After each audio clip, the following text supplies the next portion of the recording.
আচ্ছা, নবম শ্রেণীর আমার প্রিয় ছাত্রছাত্রীগণ,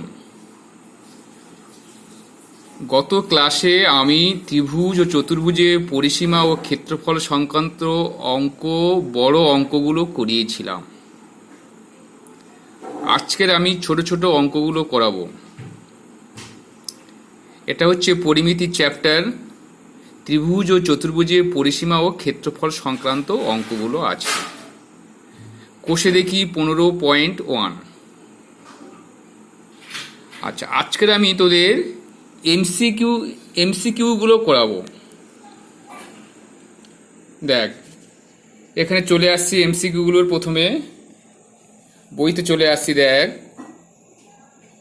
প্রথমে আছে কি, একটি বর্গক্ষেত্রের কর্ণের দৈর্ঘ্য 12√2 সেমি, বর্গক্ষেত্রটির ক্ষেত্রফল কত? দেখ অঙ্কটা দেখ এবার। তাহলে বলছে কি, বর্গক্ষেত্রের কর্ণের দৈর্ঘ্য দিয়েছে, তাহলে কর্ণের ফর্মুলা কি? বাহু √2। তাহলে বাহু √2 ইকুয়াল টু কত? 12√2। তাহলে বাহু ইকুয়াল টু কত? 12 সেন্টিমিটার। আচ্ছা, তাহলে বর্গক্ষেত্রের ক্ষেত্রফল কি? বাহু স্কোয়ার। তাহলে বাহু স্কোয়ার মানে কি হতো? তাহলে 12 স্কোয়ার এখানে বসিয়ে দিবি। তাহলে এটা গেল আমার 1 নম্বর অঙ্ক। 2 নম্বরে অঙ্ক চলে আসছি। 2 নম্বর অঙ্ক দেখ কি বলেছে, যদি একটি বর্গক্ষেত্রের ক্ষেত্রফল A1 বর্গ একক এবং ওই বর্গক্ষেত্রের কর্ণের উপর অঙ্কিত বর্গক্ষেত্রের ক্ষেত্রফল A2 বর্গ একক, তাহলে A1:A2 কত হবে?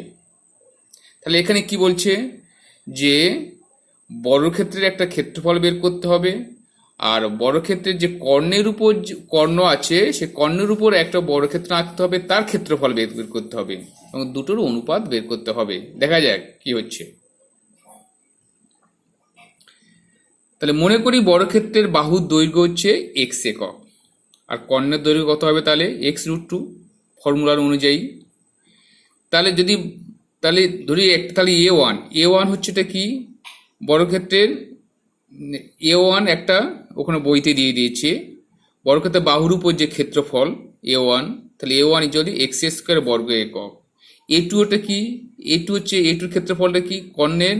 কর্ণের উপর যে বর্গক্ষেত্র আঁকা হয়েছে তার ক্ষেত্রফল। তাহলে A2 ইকুয়াল টু x√2 এর হোল স্কোয়ার। এখান থেকে A1:A2 বের করে নিবি। আচ্ছা, এবার 3 নম্বর অঙ্কটা দেখ। 3 নম্বর অঙ্ক কি বলছে, যে 6 মিটার লম্বা ও 4 মিটার চওড়া একটি আয়তক্ষেত্রের জায়গায় 2 ডেসিমিটার বর্গ টালি দিয়ে বাঁধতে হলে কত টালি লাগবে? আচ্ছা, দেখা যাক। 3 দেখ অঙ্ক,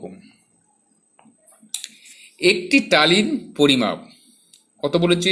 2 ডেসিমিটার বর্গ। তার মানে বর্গ আছে, তাহলে 2 × 2 বর্গ ডেসিমিটার। এবার যে আয়তকার জায়গায় ওটাকে টালিটা বসাবো, সেই আয়তকার জায়গার ক্ষেত্রফল কি বলছে? 6 মিটার × 4 মিটার। তার মানে 6 মিটার থেকে আমি কি করেছি? ডেসিমিটার করেছি, মানে 60 ডেসিমিটার। 4 মিটার থেকে ডেসিমিটার করেছি 40 ডেসিমিটার। তাহলে কত হচ্ছে? 60 × 40 বর্গ ডেসিমিটার। তাহলে টালির সংখ্যা কত হচ্ছে? তাহলে এই যে ক্ষেত্রফল ভাগ একটি টালির পরিমাপ, এটা তোরা করে দেখাবি। আচ্ছা, চলে আসছি পরের অঙ্ক। কি বলেছে, সমান পরিসীমা বিশিষ্ট একটি বর্গক্ষেত্র ও একটি আয়তক্ষেত্রের ক্ষেত্রফল S এবং R হলে এই যে 3টে রিলেশন দিয়েছে, অর্থাৎ 3টে সম্পর্ক দিয়েছে, এর মধ্যে কোনটা সঠিক হবে? এখানে কি বলেছে? সমান পরিসীমা বিশিষ্ট একটি বর্গক্ষেত্র ও একটা আয়তক্ষেত্র। তাহলে বর্গক্ষেত্র এবং আয়তক্ষেত্রের পরিসীমাটা সমান। দেখা, মনে করি বর্গক্ষেত্রে বাহুর দৈর্ঘ্য হচ্ছে a একক আর আয়তক্ষেত্রের দৈর্ঘ্য হচ্ছে x একক এবং প্রস্থ হচ্ছে y একক। তাহলে বর্গক্ষেত্রের পরিসীমা কি? 4 × একটি বাহুর দৈর্ঘ্য, তাহলে 4 × a। আয়তক্ষেত্রের পরিসীমা কি? 2 × দৈর্ঘ্য প্লাস প্রস্থ, তাহলে 2 × x + y। তাহলে এখান থেকে a এর মান বের করলাম কাটাকাটি করে, x + y/2। তাহলে এবার কি হচ্ছে? উভয় পক্ষ বড় করছি, তাহলে a² আর x + y/2 এর হোল স্কোয়ার, উভয় পক্ষে বড় করে পাই। এবার কি হচ্ছে, এখানে কি আছে দেখ, এখানে একটা এক্স ওয়াই নিয়ে এসেছি, এখানে একটা এক্স ওয়াই নিয়ে এসেছি। তাহলে একটি সমীকরণের উভয় পক্ষে আমি এক্স ওয়াইটা বিয়োগ করতে পারি। আচ্ছা, তাহলে কি হলো এ স্কোয়ার, তাহলে এ স্কোয়ার মানে এখানে উপরে এ স্কোয়ার মানে কি, এ স্কোয়ার মানে বর্গক্ষেত্রের ক্ষেত্রফল। তাহলে এখানে এস এস এস দেওয়া হলো, আর এটা এক্স ইন্টু ওয়াই, তার মানে আয়তক্ষেত্রের ক্ষেত্রফল দৈর্ঘ্য ইন্টু প্রস্থ, তাহলে সেটা হচ্ছে বইতে দেওয়া হচ্ছে আর।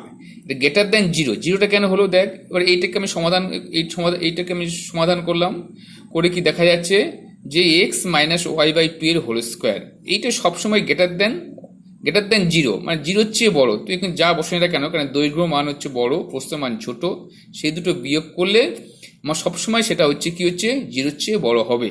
তাহলে greater than zero, that is s greater than r, এই রিলেশনটা হবে। তাহলে এইবার 4 নম্বর অঙ্ক হয়ে গেল। এবার চলে আসছি 5-এর দাগে অঙ্কটা। 5-এর দাগে অঙ্কটা কি বলছে না, 5-এর দাগে অঙ্কটা তোমাদের এইচ ডব্লিউ দেওয়া আছে, ওটাকে এইচ ডব্লিউ করবে। আচ্ছা, তারপর চলে আসছি সংক্ষিপ্ত উত্তরভিত্তিক প্রশ্ন। দেখা যাক সেগুলো কি করে সমাধান করা যায়। প্রথম অঙ্কটা পড়ছি। একটি বর্গক্ষেত্রের বাহুর দৈর্ঘ্য 10% বৃদ্ধি করলে বর্গক্ষেত্রটির ক্ষেত্রফল শতকরা কত বৃদ্ধি পাবে? আচ্ছা, তাহলে বর্গক্ষেত্রের আগের বাহুর দৈর্ঘ্য দিলাম 100 একক, পরের বাহুর দৈর্ঘ্য দিলাম যেহেতু 10% বৃদ্ধি পাচ্ছে, তাহলে 100 প্লাস 10 110 একক। তাহলে প্রথমটার বাহুর ক্ষেত্রফল কত হচ্ছে, তাহলে আগের বাহুর ক্ষেত্রফল, তাহলে 100 স্কোয়ার, তার মানে এত বর্গ একক। তারপর হচ্ছে 110-এর স্কোয়ার 121 বর্গ একক। তাহলে কত বৃদ্ধি পাচ্ছে, তাহলে এটা থেকে এটা মাইনাস করব, মাইনাস করে দেখা যাচ্ছে 2100 বর্গ একক। তাহলে ক্ষেত্রফল কত, বৃদ্ধি হার কত, তাহলে বৃদ্ধি পেয়েছে কত 2100। প্রথমে কত ছিল, প্রথমে ছিল যে 10,000, তাহলে 10,000 বসালাম ইন্টু 100%, তাহলে 21% ক্ষেত্রফল বৃদ্ধি পেল। আচ্ছা, তারপর 2-এর অঙ্কটা এইচ ডব্লিউ দেওয়া দিলাম। এবার 3-এর অঙ্কটা চলে আসছি, দেখো 3-এর অঙ্কটা কি বলছে, একটি আয়তক্ষেত্রের কর্ণের দৈর্ঘ্য 5 সেন্টিমিটার, কর্ণদ্বয়ের ছেদবিন্দু থেকে আয়তক্ষেত্রের একটি প্রস্থের উপর লম্বের দৈর্ঘ্য 2 সেমি, আয়তক্ষেত্রের প্রস্থের দৈর্ঘ্য কত? দেখা যাক, প্রথমে একটা আয়তক্ষেত্রের ছবি আঁকি। একটা আয়তক্ষেত্রের ছবি আঁকা হয়েছে, বলছে এখানে কি বলছে, এটা কর্ণের দৈর্ঘ্য, তাহলে বিডি একটা কর্ণের দৈর্ঘ্য 5 সেন্টিমিটার। তাহলে এবার কি হচ্ছে বিডি ওডি, তাহলে বিডির মাঝখানের বিন্দু হচ্ছে ও, তাহলে ওডি দৈর্ঘ্য কত 5/2। ঠিক আছে, তাই এটা কি করে হলো, যে আয়তক্ষেত্রের কর্ণদ্বয় পরস্পরকে সমদ্বিখণ্ডিত করে, তাই কর্ণ সমান দুটো ভাগে ভাগ হয়েছে। আচ্ছা, এবার ওপি 2 সেন্টিমিটার, ওপি কি হচ্ছে, এই যে কর্ণদ্বয়ের ছেদবিন্দু থেকে এই ডিসি বাহুর উপরে একটা লম্ব টানা হয়েছে, তাহলে ওপি সমান কত 2 সেন্টিমিটার। তাহলে এবার কি বলছে, তাহলে কি দেখা যাচ্ছে, ও ডিপি একটা সমকোণী ত্রিভুজ। তাহলে এই সমকোণী ত্রিভুজের আমরা জানি কি, সমকোণী ত্রিভুজের ফর্মুলাটা কি, যে অতিভুজ স্কোয়ার ইজ ইকুয়াল টু লম্ব স্কোয়ার যোগ ভূমি স্কোয়ার, তাই লম্ব স্কোয়ার যোগ ভূমি স্কোয়ার ইকুয়াল টু অতিভুজ স্কোয়ার। তাহলে এখানে কি হচ্ছে, ওপির মান কত বসিয়েছে 2, ডিপি এবং ওডির মান বসিয়েছে 5/2। তাহলে এখান থেকে ডিপির মান তোমরা বের করে নেবে, বের করে নিলে তাহলে ওর যেহেতু প্রস্থটা বের করতে বলছে, তাহলে আমার বেরিয়েছে কত ডিপি, এই ডিপি বেরিয়েছে, তাহলে ডিপিটাকে ডবল করে দিলে আমার ডিসি বেরোবে। তাহলে ডিসি ইজ ইকুয়াল টু কত 2 ইন্টু ডিপি, এটা বের করে তোমরা দেখাবে। আচ্ছা, পরের অঙ্কটা চলে আসছি। পরের 2-এর অঙ্কটা হচ্ছে, পরের যে 2-এর অঙ্কটা আছে, একটি আয়তক্ষেত্রের দৈর্ঘ্য 10% বৃদ্ধি, প্রস্থ 10% হ্রাস পেলে ক্ষেত্রফল শতকরা কত হ্রাস বা বৃদ্ধি পাবে? এই অঙ্কটা এইচ ডব্লিউ রইল। চলে আসছি 3-এর দাগে অঙ্কটা। 3 দাগে অঙ্ক হয়ে গেছে। 4-এর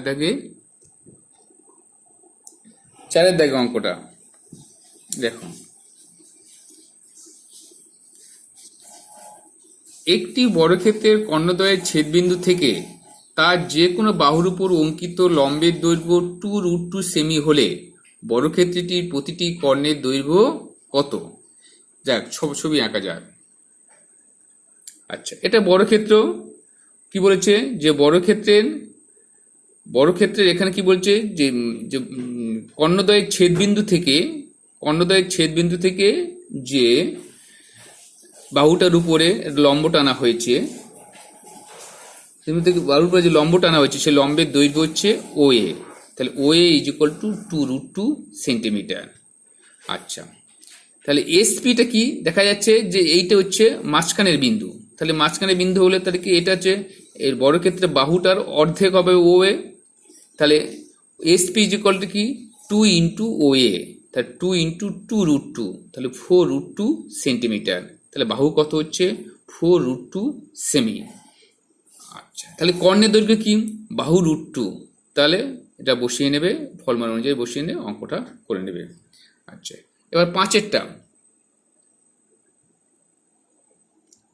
কি বলছে? একটি আয়তক্ষেত্রের পরিসীমা 34 সেমি, ক্ষেত্রফল 60 বর্গ সেমি, আয়তক্ষেত্রটির প্রতিটি কর্ণের দৈর্ঘ্য কত? 5এটা দেখা যাক। মনে করি আয়তক্ষেত্রের দৈর্ঘ্য হচ্ছে x একক, প্রস্থ হচ্ছে y একক। তাহলে পরিসীমা কত হচ্ছে 2 into x plus y 34, x plus y সমান 34কে 2 দিয়ে ভাগ করলাম 17।